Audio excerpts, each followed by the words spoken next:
just like, yeah, shake off the Gatorade. Too funny. Welcome to the Bear Collective podcast, where we meet you at the edge of what you know and dance with you into the depths of what you don't in all things personal development, relationships, and lifestyle. We empower you to take what you need and leave what you don't. Thank you for listening, watching, and subscribing. Now let's get into today's episode. The one that almost didn't happen. Right? That's a great way of describing this. Yeah. Super interesting. Yeah, we actually nearly put this on pause, and probably not for the reasons that many of you will think. Like, you know, my brain would jump to like, oh, you know, early days, like, oh, I don't know, not getting enough likes, subscribers, those sorts of. I was kind of leaning into like, I've given birth. Oh no! Oh, that didn't even. No, we're hoping he stays in there a little bit, another 4 weeks at least. Please, he is the size of celery today, though. I don't know. I've got this weird app, and it relates their size to different fruit veggies the whole way along. Yeah. And I'm currently no, I'm not at celery. Hang on. Let's have a look. I'm at a butternut squash. Celery seems really long. Including the foliage.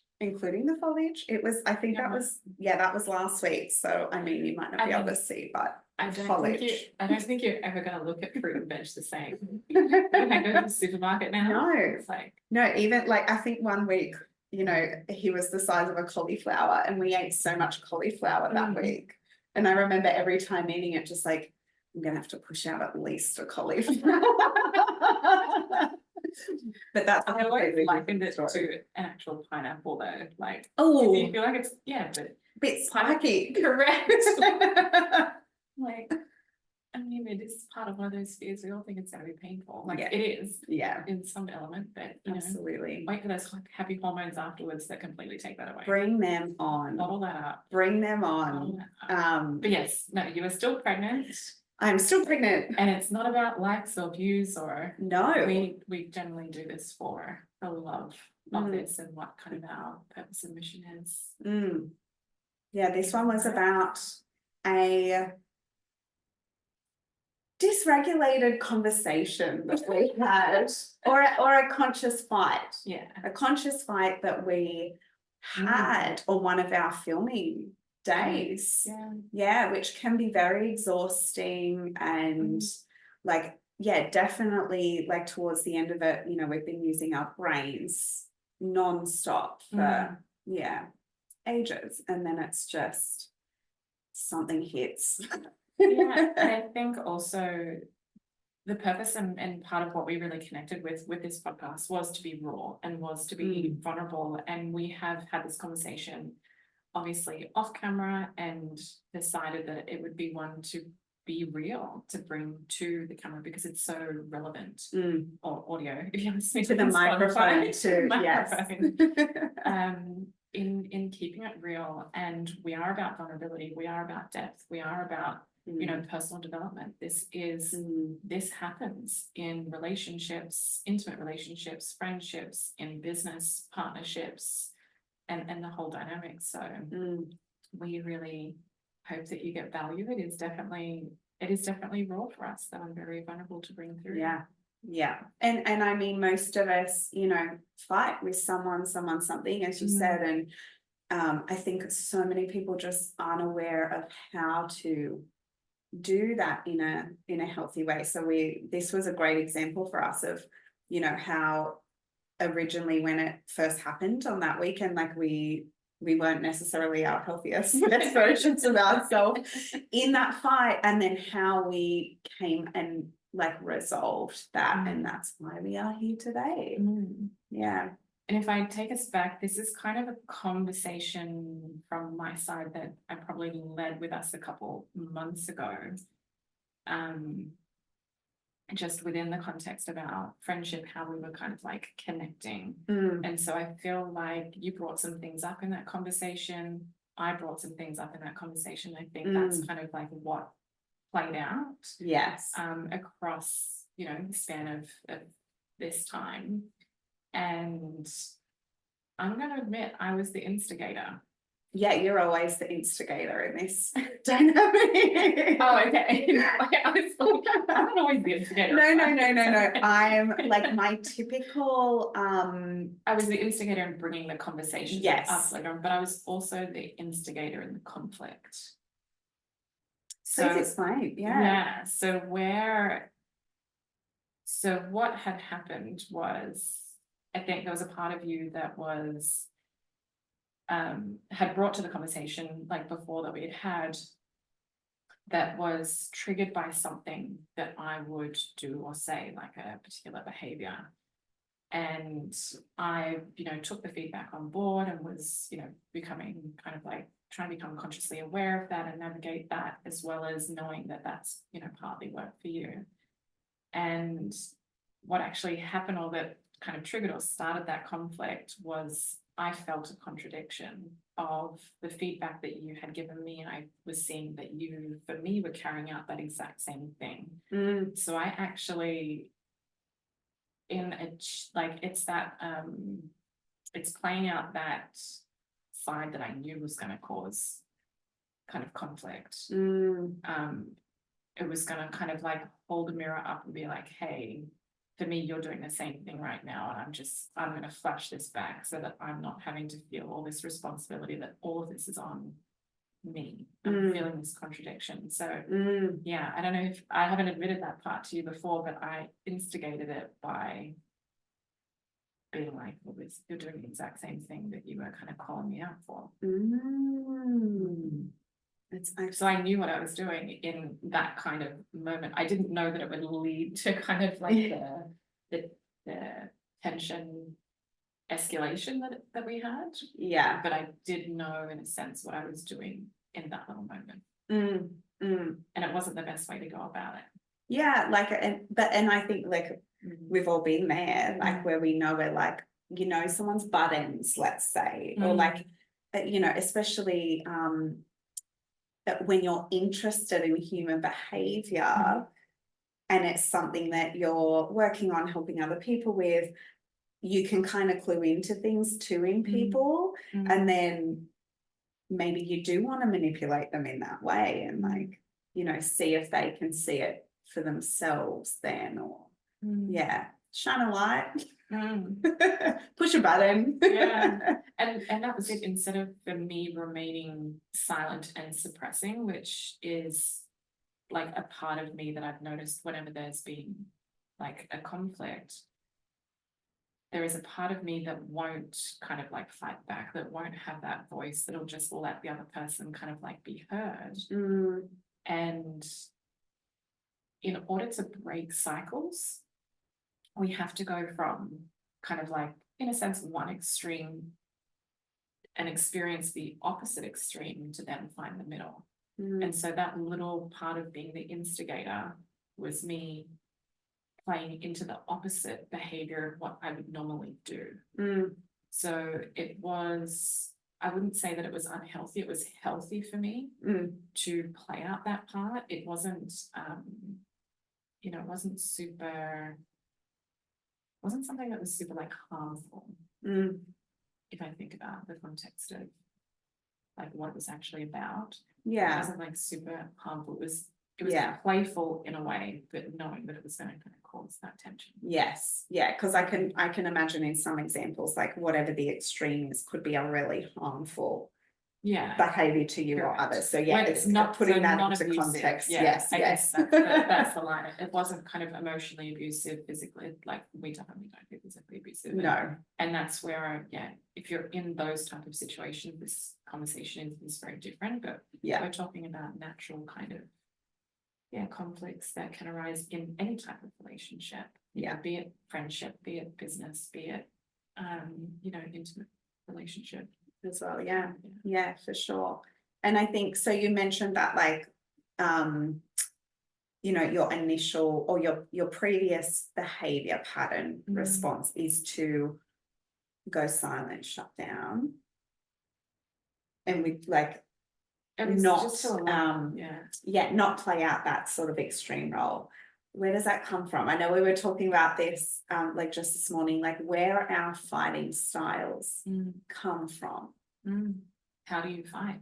Yes. How did you learn to fight? How did you learn to fight? Yeah. And how did you learn to also, like, the other part of that is how did you learn to conflict resolve? Yeah. And if we just step back before, because I think that's going to go into a whole Yes, conversation, cool. like Yes. your experience of when that happened, like you had a very strong kind of reaction and a side of you that I had never seen. Yeah. Kind of come out. Yeah. So I, like, my fighting style became like the dysregulated, like expressive style, and not expressive in a healthy way, like expressive in a like irritable, short-tempered, like, you know, cross angry way. And yeah, like there are definitely, it's interesting because the more I've gone into learning to set boundaries with people and working at that, I've noticed that's maybe what's brought me from that place of withdraw, shut down, go quiet in a fight. It's actually sent me to that other extreme. Yes. Where I'm like, I have to fight for myself. And then I get carried away with that. Yeah. And it really brought up an interesting question for me where I was like, you know, at what point does someone realize not to take that to that extreme? Like, yes, to set your boundary, but also to take responsibility. And to me, like, a big part of fighting is finding that line. But yeah, the middle ground. Yes. I like that when I you know, when I talk to clients or in my kind of coaching setting, the visual that I give is like a seesaw. When you had a kid, like, you know, you think of that one extreme, you're super dysregulated, you know, on one end, and then the opposite side is that it's not that you're regulated is actually the middle. Yeah. Disassociation is kind of the complete other side, which is avoidance, shutdown, etc. So it's finding the place where that seesaw is actually in harmony, balance, in balance. Yeah. And that's what I mean, where life and these kind of disagreements, or any kind of resistance, conflict, that you come up against in life, is your seesaw is just off balance somewhere. And it's finding not necessarily the middle ground, but seeing the complete opposite side to then be able to find the middle ground that's right for you as well. Because otherwise, how do you know what the middle ground for you is? Yeah. If you haven't observed, tried, tested that opposite expression on the seesaw. Yeah. So we kind of we had that, and then like we kind of had a moment where we stopped, and I think why we call it conscious fight is because we're both aware that we were triggered. We both are aware that we were expressing feelings in that, and it's also kind of like looking back at it now, like, and I've said to you even like last night, when we were talking, I was saying like it's a really great thing that it actually happened for us and really healthy. The time and space in between, like, let's talk about that, because it's the after fact of, you know, having that time apart and like processing. What did that look like for you? And it was like originally after it happened, I was like, okay, like I have to call and sort this out and like get to the bottom of it. But I was really, and then I became aware in myself, I was really trying to push that. And, you know, I can think of other examples where, like, you know, you might fight with an intimate partner and no one likes to fight with the person that they love and care about the most in the world. So it ends up, then you're like, I have to fix this now. Like, I can't leave this. And I think of that dynamic, and I've certainly done it where, you know, your partner is like really upset, really dysregulated. You're really upset, really dysregulated. They're trying to walk away and get space, and you're like, no, wait, Yeah. me, fix this. Yeah, and that's that fight style. I think there's, you know, books out there that people might be familiar with, like especially around attachment styles. And I don't really want to dive super deep in all these like labeling everything. For sure. But that kind of goes into how do you fight? Like, are you the one that kind of runs towards trying to resolve, or are you the one that's kind of like, I need to run away from this for now? Yeah. And it's having that conversation around what, like, part of your resolution is understanding your fight style. Yes. And understanding what both people need and how they fight. Because that person that's running towards might feel like, oh my gosh, they're going to leave me. Like it's coming from a place of wounding, right? Yeah, abandonment, yeah, rejection. Correct. Yeah. And so they're coming from a place of fear and they're still dysregulated when they're coming back, whereas the other person's like avoiding, like, I just don't want to deal with this at all. And I'll just come back, sweep it under the rug. I'll just do what's right. They don't maybe have a voice, or they don't know how to articulate kind of their way through the fight. So they haven't even processed it. Correct. Yeah. You know, that to me, I think is so common. Like, and that's something I really realized in myself. Like I had to process this before reaching out. And then, you know, as you're going through that, and there's so many layers to that. But you know, I guess a few of the like key things that I did in how to decide how I wanted to come out whatever our next like step was. I was going to say like official conversation, regulated conversation targeted at what had happened. Because we had like we were texting during that time. We were still planning. Yes. So it wasn't that there was no contact at all, but there was no conversation about this, I guess, until the time felt right for more so for you because you reached out. And yeah, I ended up like I did my own deep work, realizing what was coming up for me. What were my triggers? Go to. Yeah. Which I sort of knew a bit already, but that always for me goes a lot deeper than my initial trigger.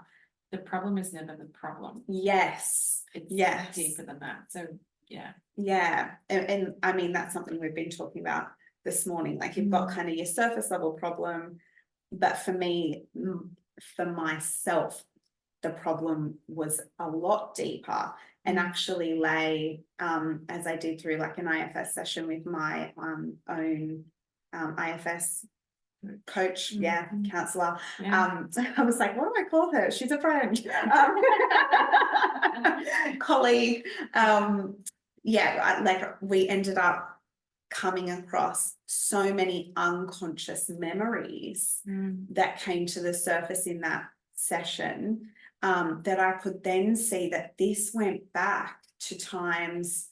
There are a few things like there's even things coming to me now about this and like unconscious memories surfacing about body language that is a trigger for me from my past and why, even as we sit here. So one of the interesting ones, like, you know, a lot of it was from primary school, a time where I was going through lots of change in my family environment. Like I think my mum was getting remarried.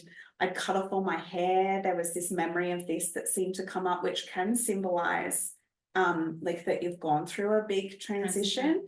Someone said to me once, like, our hair holds memories, so we cut off our hair when we want to let go of those memories. So and so I'd cut this bob, and like I was also in a stage in school where there was this one other she was a friend, and we went to school together for a long time, and we would both always compete in tests for like you know, first in the class, first in the year. Like it was such a competition all the way through, and there were some similarities that I realized that were actually reminding me of those things.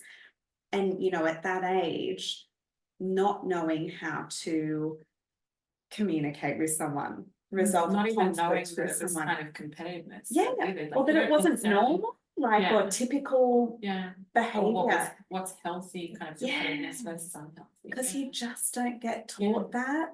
It's the emotional maturity, right? That happens over time, and you're choosing to do the work. So Yes, yes. And I wasn't someone who was fortunate enough to, you know, have been sat down and taught those skills. Like I've seen a lot of kids when I was like more of a child psychologist, I saw a lot of kids, and we would work on those skills. And I always used to think to myself, how lucky that, you know, you have parents who have brought you here and you get to go through and learn those things. And yeah, I didn't have any, it wasn't necessarily a need that I was aware of, or even a service I was aware of.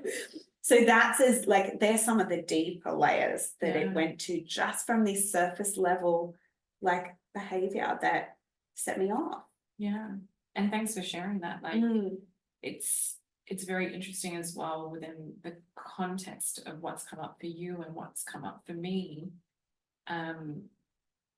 For you, it was around kind of like a competitiveness that's related back to kind of the pattern in childhood. And one thing I also want to raise, where you had mentioned about, you know, even body postures and behaviors, that also comes into the realm of boundaries. Yes. You know, which can be triggers, like where we feel, you know, safe and unsafe with certain things from our past, but, you know, are they actually just healthy, normal, you know, body reactions or behaviors that people are having? Yeah. And, you know, dysregulated experience that may have been unhealthy, which it's not, and learning through that. Yes. Yeah.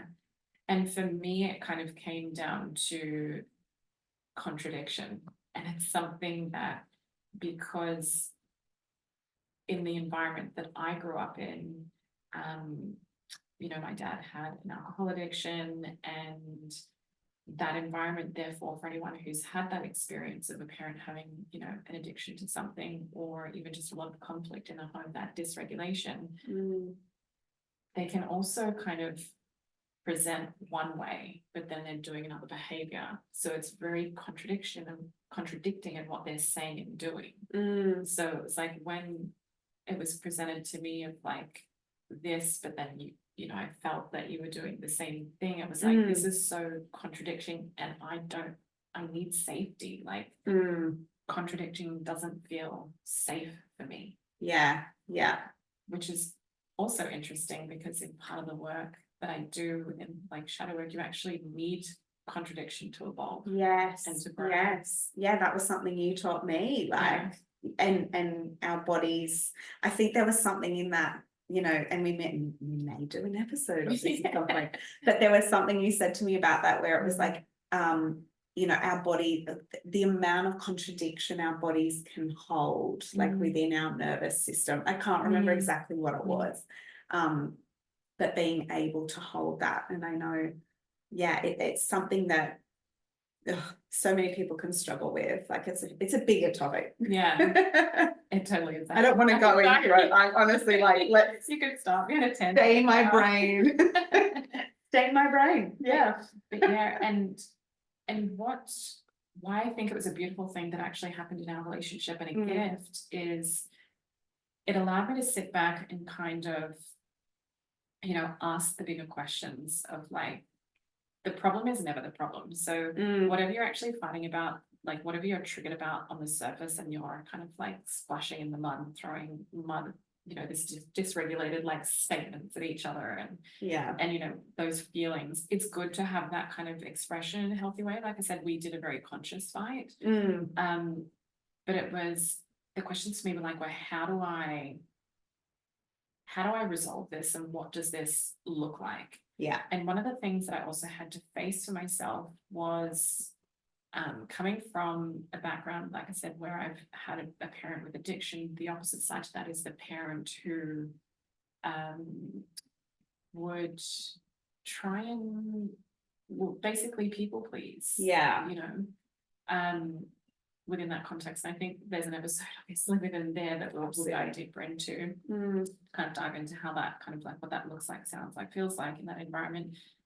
But it was like, I cannot simply just continue on and not resolve this. Mm. And then it's asking the question of like, what did I want? What do I actually want from this relationship? What do I want from this friendship? How do I value this friendship? What value is this giving me? What value is it bringing? And that was kind of the conversation which I led with before coming back into filming. I'm like, we need to, Yeah. you know, we need to chat. I can't simply just come and sit on the couch. That would be for me inauthentic. Mm. It wouldn't be my true self. It Yeah. would be carrying on those patterns and not breaking the cycles. So Yeah. it was the question, yeah, that I brought to the table of like, what is the value of our friendship? And are we choosing this? So again, consciously choosing and willing to be in this friendship and to go through what we're going through. Yeah. But also a piece that I had to make peace with was you don't have control over the conversation to know how the other person's going to respond. So I had to process this part of me that was, am I okay with being the villain in the story? Because when I raise this bigger question, am I willing to also like walk away if it doesn't, you know, if this is not what Jazz wants? Like, if she doesn't want to go to this kind of like level or continue the friendship from, you know, the conscious fight that we had. You know, for some people that can be a deal breaker. They don't like conflict so much that they just completely play out a pattern of avoidance, feel rejected, and they just isolate, disassociate, and ghost. And ghost. This is where ghosting comes in. Yeah, absolutely. Yeah. So it was, again, just bringing in that conversation of, okay, I would like to resolve it, but there's things that I don't know. It brought up the question of like, how do I fight and how do I have conflict? Like, how do I resolve it? And I wouldn't say that I came in perfect, and I led with that, saying this isn't going to be perfect, a perfect conversation. Yeah. Because you're actually learning the skill in the moment of how to resolve conflict. Yes. And you can only actually learn that. Yes, you can go read books, you can listen to podcasts, you can, you know, do all the things, but it's in taking the action and the messy action that you're learning and evolving through that. Yes. Yeah. And like you said, like we have to give ourselves permission to let it be messy. Yeah. To let someone react if they're going to, and be okay with that. But know what we're going to do around it, because, you know, how the other person shows up, for example, how I showed up and responded to some of the things you were saying when we did come back together and have our more regulated resolution phase, like that played into what your decision was going to be. On the flip side, what my decision was going to be. Correct. So we have to know, which is the part that you don't have control on. So you can only control how you show up and what your highest intention is. Like, and I led with my highest intention of wanting to resolve it, but also it would take two to resolve it. So if you were unwilling, which I think is a huge lesson, right? In conflict resolution, are both people willing, their willingness within both to find resolution? Because if there's not, then that's when the disconnection happens. And you don't always know that the person is willing, and that's where I had to face, okay, I can either just suppress this, not bring it to the surface, just come here, sit on the couch, have conversations, people please, feel inauthentic, not feel completely connected, and just carry on and sweep it under the rug. Or I can face rejection, face being like the villain in your story, and like you potentially continuing to play out, you know, your version of events and being like really like firm and stubborn and, you know, whatever into that, or, you know, and or I could have been really passive, like I could have been really passive too, like the other person could just shut down and be like, I'm not addressing this, I'm not talking about this. People could gaslight you. This is where I think people will gaslight you as well, and turn it back on you completely. Like there are so many patterns that can show up.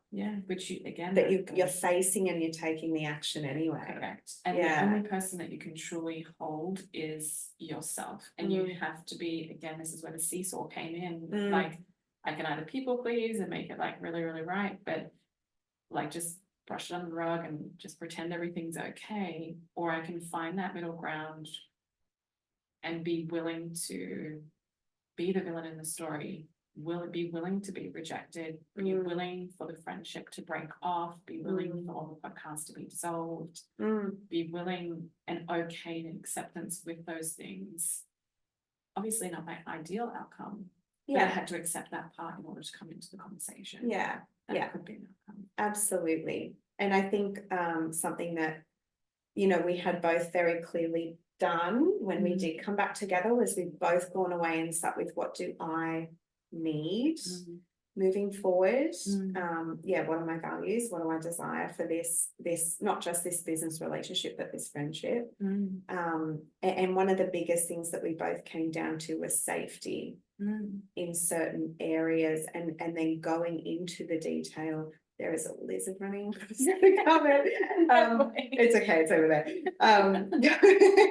Going into like the detail of what that like would look like in more specifics, you know, not just I need safety, but how can that actually look in our conversations, on our filming time, outside, in the within the podcast, outside of the podcast.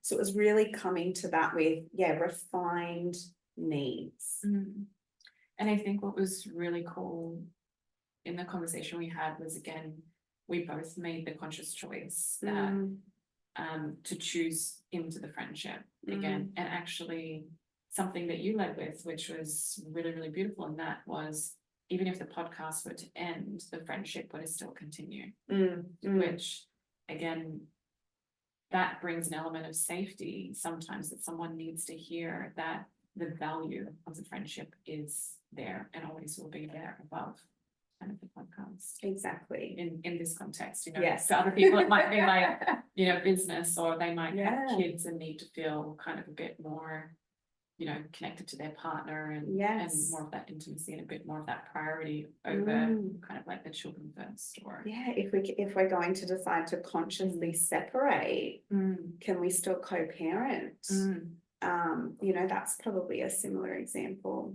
So it's been a real lesson. But one that I'm happy that we had.